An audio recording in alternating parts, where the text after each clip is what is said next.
So the other thing that started happening in the 1890s was the infiltration from a lot of very specific people. Who were those people? They were part of those 13 families under the Sabbatean Trust, such as the Kuhns, the Lows, the Warburgs, and so forth, who started infiltrating from Germany, basically, to fulfill Otto the Great's part of the bargain to take over.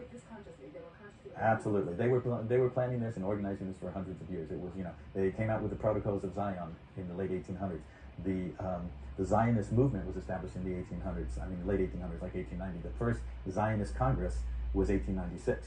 Okay, organized by the House of Rothschild to organize all of this for the return to that principle that I said earlier yesterday, was to bring the two pillars together in that place of Israel, the solar, lunar, stellar cult under the cult of Atan, at that base, at the 33-degree crossing point, which energetically and spherically on the globe has powers and principles, also being the end point of that split in the root chakra and the rift of Africa, as I talked about yesterday.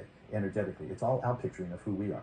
And if you want to know who you are, we are collectively, look at the state of this world. We have created it. We are split and fragmented, and our root chakras have a big rift in it, and we're schizophrenic and we're polarized, and we have accepted and allowed everything. Okay, that's the bad news in a sense, but the good news is if we created it, we can uncreate it, recreate it the way we want it, which is where the spiritual aspect of the inner work is going to come into play. Because at this point, we have to deal with ourselves, and stop projecting outside of ourselves that there's an outside enemy, and we will get to that in a little bit. Right, exactly.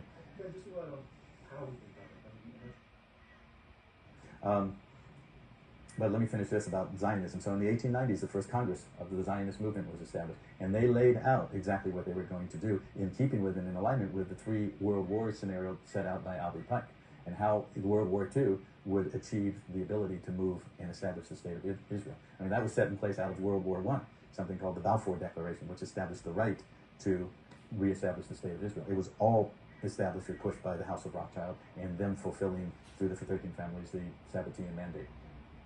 So, among other things, then in the 1890s, you had the infiltration of what was the foundation of the modern, so-called modern United States education system, mandatory public education, which was going to truncate the capacity to think and dumb us down.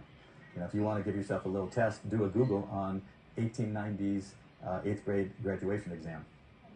Have you seen that? Okay, well, it's online, and you just do a Google search. 1890 or 1890s 8th grade graduation exam. Remember how we grew up here in the thing, the phrase, oh, he only has an 8th grade education? That's because if you got through 8th grade in the 1800s, you were quite well educated.